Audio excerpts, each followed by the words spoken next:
ہمارے دو دشمن ہیں جو ہمیں جادہ مستقیم سے ہٹانے کے لیے دن رات کوشش کرتے ہیں، ایک نفس اور دوسرا شیطان۔ نفس اور شیطان دونوں دشمن ہمیں راہ حق سے ہٹانے کے لیے دن رات جدوجہد میں ہیں اور ہمارے خلاف مسائی جدوجہد اور محنت کرتے ہیں۔ ان میں جو نفس ہے وہ بڑا دشمن ہے یا شیطان بڑا دشمن ہے؟ عمومی طور پہ تو یہ کہا جاتا ہے کہ شیطان نے ہمیں ورگلا دیا، لیکن شیطان جب خود ورگلایا گیا، شیطان جب شیطان بنا تو اس وقت کوئی دوسرا شیطان تو نہیں تھا جس نے شیطان کو ورگلایا، وہ نفس تھا جو شیطان کو بھی شیطان بنایا۔ نفس کے اندر سے سر اٹھا کے کہا تھا نا انا خیر منہ، میں بہتر، اور باقاعدہ دلیل کھڑی کر رہی اس کے نفس نے، خلقتنی من نار وخلقتہ من طین، مجھے تو نے آگ سے پیدا کیا ہے، اسے تو نے مٹی سے۔ مٹی افضل نہیں ہوتی، مفضول ہوتی، اور آگ اٹھتی ہے اوپر ہو جاتی ہے، یہ افضل ہے، لہذا افضل مفضول کو سجدہ کیسے کرے؟ میں سجدہ نہیں کروں۔ باقاعدہ اس کے نفس نے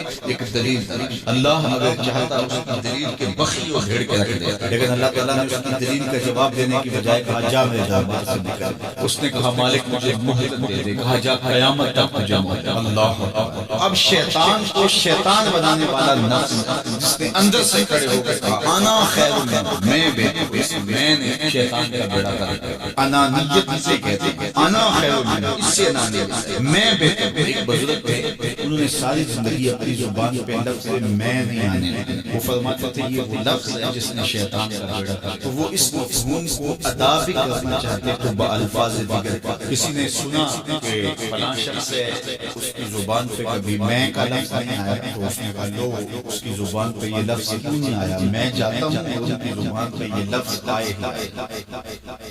ہر شخص کی اپنی ترجیحات ہوتی ہے۔ ایک مہم پہ نکلا کہ ان کی زبان پہ لفظ میں نہیں گیا، حضرت بیٹھے تھے، حضرت ایک مسئلہ پوچھنا ہے، بیٹا پوچھئے، ہاں شیطان کو کس چیز نے برباد کیا؟ حضرت آپ تو بولیں گے نا کہ میں نے اس کا بیڑا کر دیا، کہوں گا جیسے اس کی زبان پہ لفظ تو آئی گیا۔ اور شیخ بڑے سمجھدار تھے، سمجھ گئے اس کی نیت میں کھوٹ کو، یہ کیوں آیا ہے، یہ مسئلہ کیوں پوچھا۔ ہر مسئلہ تفہیم کے لیے نہیں پوچھا گیا، اس کے مقاصد اور بھی ہوتی ہے، اور اہل اللہ کو اللہ نے وہ بصیرت دی ہوتی ہے جو سائل کے انداز سے سمجھتے ہیں کہ اس کے مقاصد۔ تو حضرت پوچھنے آیا ہوں کہ شیطان کو کس چیز نے برباد کیا؟ حضرت فرمانے لگے نماز کا ٹائم ہو گیا، ابھی جماعت کھڑی ہونے والی ہے، نماز کے بعد اس کے بعد خیر نماز ہوئی، سلام کیا، تو حضرت خود فرمانے لگے کسی نے پوچھا تھا کہ شیطان کو کس چیز نے برباد کیا، جواب دینا چاہ رہا ہوں کس نے پوچھا تھا؟ جھٹ کھڑا ہو گیا میں نے، کہا بس اسی نے اس کا بیڑا گرک کیا۔ انانیت میں جو ہے یہ شیطان کو شیطان بنا دیا، نفس جس نے اندر سے سر اٹھایا ہوا انا خیر منہ، میں بہتر ہوں، تو یہ شیطان کو شیطان بنانے والا نفس ہے، تو نفس شیطان سے بھی بڑا ہے۔ اب ہمارے ساتھ دو بڑے دشمن ہیں، ایک شیطان اور دوسرا نفس، اور دونوں ہمارے باطن کو اجاڑنے کے لیے، ہمارے من کو بے چراغ کرنے کے لیے، ہمارے اندر کی روشنی بجھانے کے لیے دن رات ایک تنہا ناتواں اکیلی جان دو دشمنوں کے نرے، اور دونوں دشمن بڑے تگڑے اور بہت طاقتور، اور ہر وقت ہمارے اوپر حملہ آتا۔ الشیطان جاسم علی قلب ابن آدم فاذا ذکر اللہ خنس واذا غفل بصر۔ حضرت نبی رحمت صلی اللہ علیہ وسلم نے ارشاد فرمایا شیطان اولاد آدم کے دل پہ قبضہ کرتا ہے، اور جب بندہ غافل ہوتا ہے تو یہ وسوسے ڈالتا ہے، اور جب بندہ اللہ کا ذکر کرتا ہے تو یہ بھاگتا ہے۔ تو شیطان وسوسہ ڈالتا ہے، باطن کو اجاڑتا ہے، من کو لوٹتا ہے۔ نفس و شیطان دو بڑے دشمن جو ہمیں جاتا ہے مستقیم سے بہکانے کے لیے دن رات کوشش۔ اب اللہ کا کرم ہے، اذا دخل رمضان سلسلۃ الشیاطین، جب ماہ صیام جلوہ فراق ہوتا ہے تو شیاطین جکڑ دیتے، جو ہی ماہ صیام شروع ہوتا ہے چاند چاند ہوتا ہے تو شیاطین جکڑ دیتے، پورا مہینہ وہ آزاد نہیں رہتے، جکڑ سلسلۃ الشیاطین۔ یہ جو مسجدوں کے دروازے کھل گئے، جہاں 1.5 صف ہوتی تھی وہاں 5 صف تراویح میں، تو یہ شیطان کے بند جانے کی وجہ سے۔ لیکن مہنگائی کا طوفان ہے، بد نگاہی ہے، بد تہذیبی ہے، جھوٹ ہے، دیگر امور بد بھی جاری ہے، یہ نفس کے موجود ہونے، نیکی کا ماحول پیدا ہوا، یہ شیطان کے بند جانے، لیکن ہماری برائیاں بدستور موجود ہیں، یہ نفس کے موجود ہونے۔ اب ہمارے لیے آسانی یہ ہو گئی کہ دو دشمن تھے جن کا ہمارے سے مقابلہ تھا، ایک نفس اور دوسرا شیطان۔ ہمارے لیے یہ سہولت ہو گئی کہ ہمارا ایک دشمن بن گیا، اب دشمن ایک ہے جس سے ہم نے ماہر سیام، اور وہ دشمن کون سا ہے؟ نفس۔ اب نفس کا مقابلہ اتنا آسان نہیں، یہ بہت ڈاڈا دشمن ہے، اندر کا دشمن ہے، گھر کا بھیتی ہے۔ باج فقیرہ کسے نہیں مارے، ظالم چور اندر ہوتا، یہ بڑا سخت اور بڑا شدید قسم کا دشمن ہے۔ یہ اس کی چالیں بہت باریک، شیطان کی چالیں بھی بڑی باریک اور نفس کی چالیں اس سے بھی زیادہ باریک۔ اب کیسے مقابلہ کریں؟ شیطان بھی ہماری متاع عمل کو لوٹنا چاہتا ہے، حتیٰ کہ ہمارے ایمان کو برباد کرنے پر تلا، اور نفس بھی چالیں چل رہا ہے، اور ہم اپنی زندگی لاؤبالی میں گزارتے چلے جا رہے ہیں، ہمیں پتہ ہی نہیں کہ ہم موت کے کتنا قریب ہو رہے ہیں، اور شیطان ہمارے اوپر، نفس ہمارے اوپر حملہ آور ہے، اور یہ چاہتے ہیں ٹھیک ہے یہ چلتا رہے، یہ رسمی زندگی گزارتا رہے، کوئی بات نہیں، اس کے اندر کو ہم لوگ، اور یہ دونوں دن رات لگے، ماہ سیام آیا، ہمارا ایک دشمن بن گیا، ہمیں تھوڑی سی سہولت مل گئی، اب ایک ہی دشمن باقی ہے جس سے مقابلہ کرنا باقی ہے، اور وہ ہے نفس۔ اب نفس سے مقابلہ کرنا تو کسی ایکسپرٹ سے پوچھیں کہ جناب نفس ہے، ہم کمزور ہیں، شیطان دشمن ہمارا بنا ہوا ہے، دو محاذ کھلے تھے تنہا جانے کے لیے، ایک محاذ بند ہو گیا، اب ایک ہی محاذ ہے، مقابلہ کرنا ہے تو کیسے؟ اللہ، تو ہم اقبال کی بارگاہ میں عرض کیا کہ آپ بتائیں۔ وہ کہنے لگے میں آپ کو اپنے مرشد مولانا رومی کے پاس لے جاتا ہوں۔ رومی کے پاس اقبال لے کے گئے کہ رومی نے کہا کہ میں آپ میں اور شخص کا پتہ بتاتا ہوں، وہ اتنا کامل ہے اور اس شعبے میں اس قدر ایکسپرٹ ہے، اس نے کہا ہفت شہر عشق اتار گشت ماہ ہنوزت ہمیں یک پچھا، عشق کے ساتوں شہر حضرت شیخ فرید الدین اتار گھوم چکے ہیں، اور ہم پہلے شہر کی پہلی گلی کے کونے میں کھڑے، یعنی اتنا بڑا شخص شیخ فرید الدین علیہ رحمت نے تو کہا وہ بتائیں گے تمہیں کہ نفس کا مقابلہ کرے۔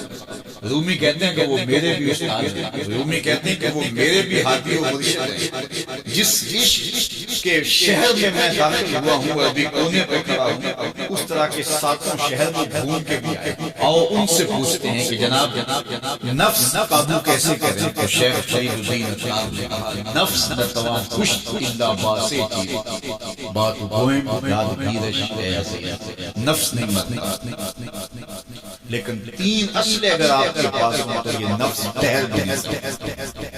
غور سے سن لیجئے، روحوں میں اتار دیجئے، اور زندگی میں ہمارا مقصد ہے اس نفس کا مقابلہ، شیطان کا مقابلہ کرنا بھی ہمارا مقصد ہے، اور نفس کا مقابلہ کرنا بھی ہمارا مقصد ہے۔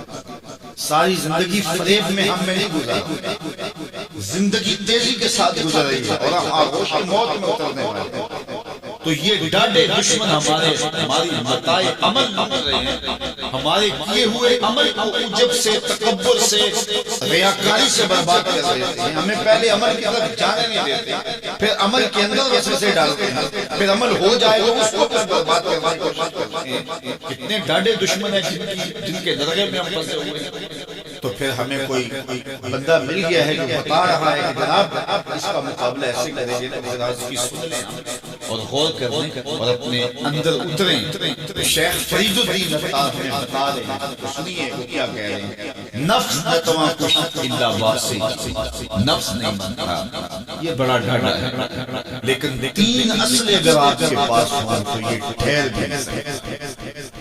وہ تین اصلیں کون سی؟ خنجر خاموشی و شمشیر جو، نیزائے تنہائی و ترک وجود، ایک خاموشی کا خنجر، دوسرا بھوک کی تلوار، اور تیسرا تنہائی کا نیزہ۔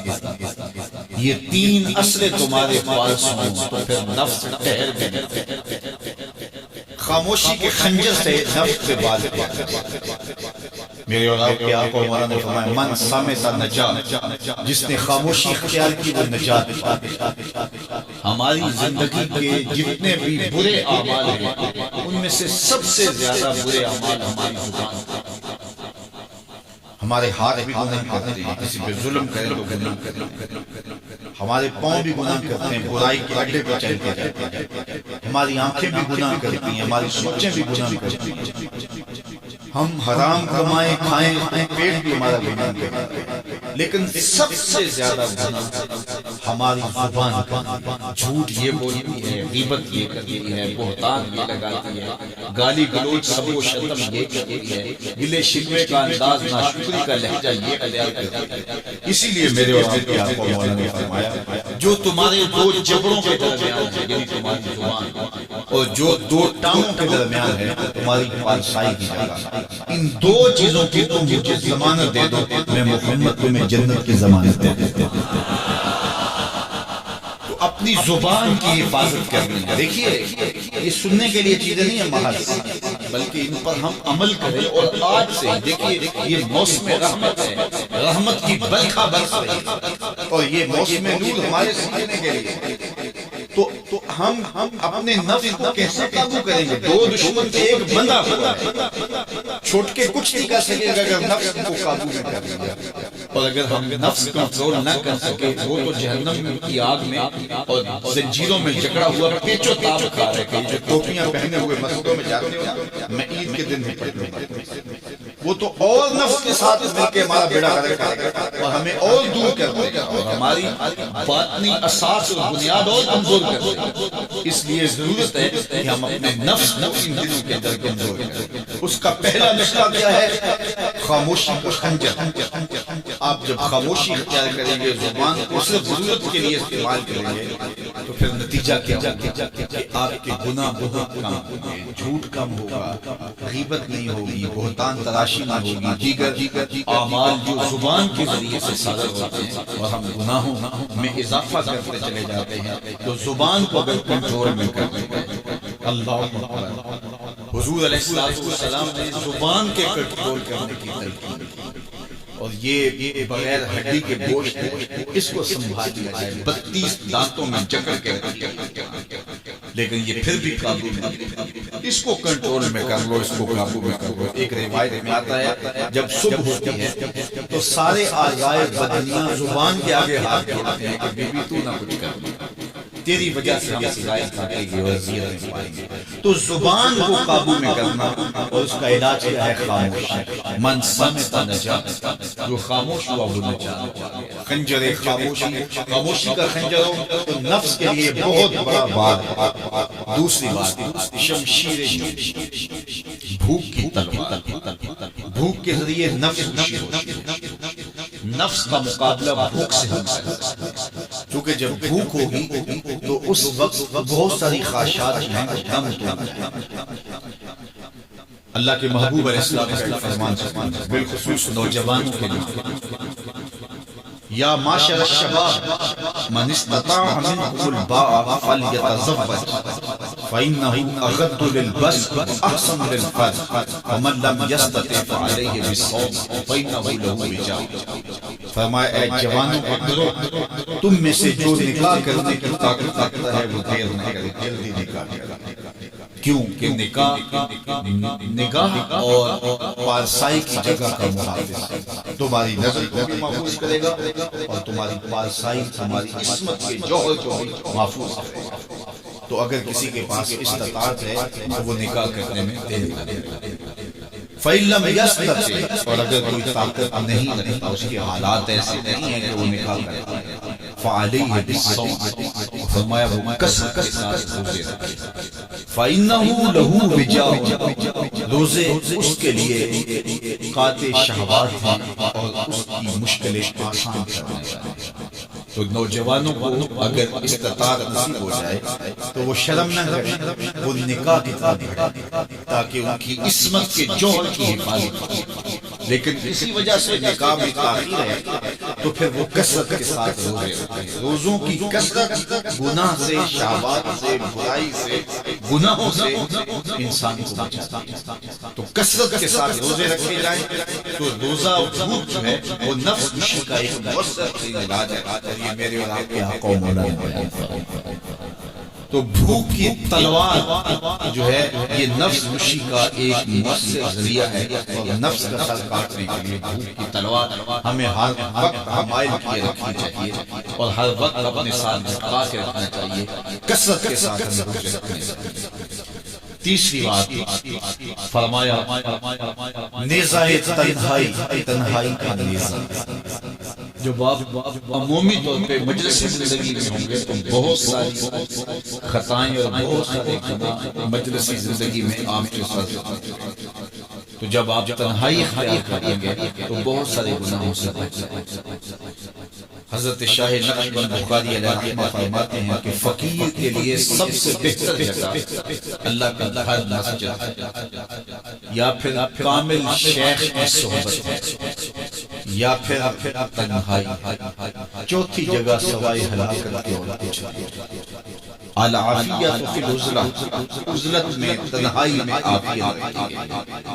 اس لیے اپنے آپ کو ایسے ہجوم میں، ایسی جگہوں پہ لے جانے سے روکیں، اپنے آپ پر ضبط کریں جہاں نظر پاکی رہتی، جہاں خیال پاکی کا سامان نہیں رہتا، اور جہاں آپ جو ہے وہ آپ کی زبان دوستوں کے ساتھ بیٹھیے، آپ عزیزوں رشتہ داروں کے پاس جائیے، ضرور ملاقات کیجیے، لیکن اس کا ایک اعتدال ہونا چاہیے۔ اگر آپ سمجھتے ہیں کہ کسی جگہ جاتے ہوئے، کسی جگہ پہنچ کر آپ کی نظر میں پاکیزگی نہیں رہے گی، خیالات میں گندگیاں گردش کرنے لگ جائیں گی، سوچوں میں آواز بھی آنے لگ جائے گی، تو وہ شادی کی تقریب ہو یا کوئی اور تقریب ہو، وہاں جانے سے اپنے آپ کو روکیں، کیونکہ وہاں جا کے آپ اپنا کوئی فائدہ نہیں کر رہے، اپنا نقصان کر رہے ہیں۔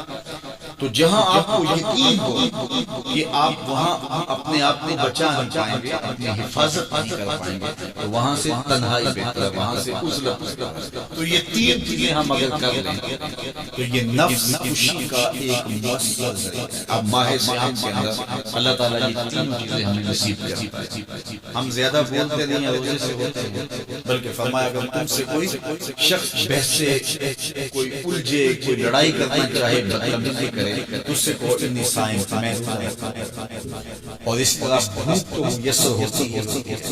اور تیسری بات کہ عزلت بھی میسر ہو جاتی ہے، اس میں آپ ذکر کے لیے، فکر کے لیے، روزے میں آپ تلاوت کلام مجید کے لیے تنہائی کرتے ہیں۔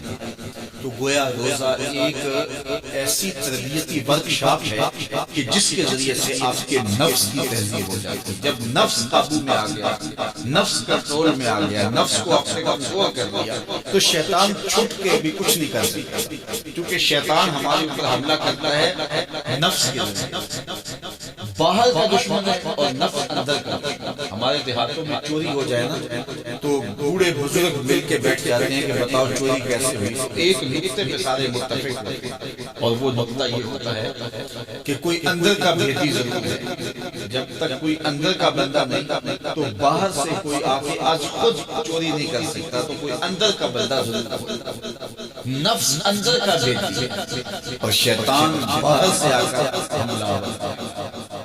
اس لیے شیطان کو اندر آنے کا موقع نفس دیتا ہے۔ نفس کو کمزور کر لیجیے، وہ آپ کا آدمی بن جائے، نفس امارہ، نفس مطمئنہ بن جائے، اور وہ نفس جو برائی کا حکم دیتا ہے وہ نفس امارہ کہلاتا ہے۔ اور جب وہ کثرت ذکر سے، عبادت سے نفس مطمئنہ بن جاتا ہے تو پھر وہ شیطان کے لیے رکاوٹ کا ذریعہ بن جاتا ہے اور آپ کی زندگی مفید ہوتی ہے۔ اور یہ ہمارا کام ہے، یہ ہمارے کرنے کا وظیفہ ہے۔ دیکھیے حضرت انسان کو اللہ نے اختیار دیا، زندگی دی، فہم دیا، ادراک دیا، گناہ کی قوتیں اور نیکی کی قوتیں ساری اس کے ساتھ زندگی۔ اس نے صرف ایک لاابالی شخص کی طرح زندگی نہیں گزارنی کہ جو سامنے آ گیا کھا لیا اور جو زبان پہ آ گیا بول دی، ایسا نہیں ہے۔ یہ تو انسان ہے، اس کو تو اپنی زندگی کی راہیں خود متعین کرنی ہے کہ میری دنیا آخرت کے لیے نفع بخش کیا چیز ہے اور نقصان دے گیا ہے۔ اِنَّا هَدَيْنَاهُ السَّبِيلَ إِمَّا شَاكِرًا وَإِمَّا كَفُورًا، کہ ہم نے اس کو دونوں راہیں دکھا دی۔ وَهَدَيْنَاهُ النَّجْدَيْنِ، اس کو پتہ ہے یہ اچھائی ہے، یہ برائی ہے، اس نے اس سے اجالنا ہے اپنے اندر کو اور اپنے باطن کو سنبھالنا ہے۔ تو ماہ سیام ہمارے لیے موسم رحمت اور موسم نور ہے، جو ہمارے اندر کی روشنی کا سبب اور ذریعہ ہے۔ تو آئیے یہ موسم اللہ نے ہمیں نصیب کیا، قرآن مجید کی کثرت سے تلاوت کریں، نفس کمزور ہوگا، تنہائی اختیار کریں، نفس کمزور ہوگا، اپنی زبان پہ قابو کر لیں، نفس کمزور ہوگا، بھوک تو ہم روزے کی وجہ سے کاٹتے ہی کاٹتے، نفس کمزور ہوگا۔ اب شیطان چھٹ کر بھی عید کے دن ہمارا نماز بگاڑ نہیں سکے گا اگر ہم نے اپنے نفس پہ قابو پا لیا، اور اگر نفس پہ قابو نہ پا سکے تو شیطان تو پھر پیچ و تاب کھا رہا ہے، اور وہ ہمارے اوپر پھر اور زور و شور کے ساتھ حملہ ہوگا اور ہماری متاع عمل لوٹ لے گا۔ تو پھر کیا فائدہ ہوا کہ سارے مہینے کی محنت کی، عید کے دن، عید سے 4-5 دن بعد ہم نے لٹا دی، تو فائدہ کیا؟ اللہ نے اس عورت کی مثال بیان کی ہے جس کا توازن ذہنی ٹھیک نہیں تھا، اور وہ سارا دن سود کاٹتی رہتی تھی اور شام کو اپنے ہاتھوں سے توڑ دیتی تھی۔ تو کہا کہیں ایسا نہ کرنا کہ تم بھی اس عورت کی طرح ہو جاؤ کہ اپنے ہاتھ سے کاٹا ہوا سود اپنے ہاتھوں سے توڑ، پورا مہینہ بھوک کاٹی، پیاس کاٹی، تکلیفیں گوارا کی، اور شام کو جو ہے وہ اپنے ہاتھ سے وہ سود کاٹنے والی خاتون سود توڑ دیتی ہے۔ تو کہیں ہم بھی ایسے نہ ہو جائیں کہ مہینے کی محنت میں ہر سال عید یا عید کے چند دن بعد برباد کر لیں، پھر اگلے سال مہینے کی محنت کریں، پھر عید کو برباد کر دیں، تو کیا فائدہ؟ تو ہم نے جو نعمت سمیٹی ہے، جو چیز دی ہے، جو چیز حاصل کی ہے، اس کو جذب کرنے روح کے اندر، اس کو اپنے من کے اندر اتارنا۔ اہل ایمان کو ایک دعا تلقین کی گئی ہے، وہ کیا دعا کرتے ہیں؟ ربنا لا تزغ قلوبنا بعد اذ ہدیتنا، اے اللہ ہدایت کے بعد ہمارے دل کو پھر دوبارہ ٹیڑھا نہ کر دے۔ اگر ہدایت دی ہے تو وہ نصیب ہے، وہ من میں جذب ہو جائے، وہ روح میں اتر جائے۔ تو میں اور آپ اپنی زندگی کو اللہ اور اس کے رسول کے نام پہ لگایا ہے، تو پھر اپنی ساری زندگی کو اللہ اور اس کے رسول کے نام پہ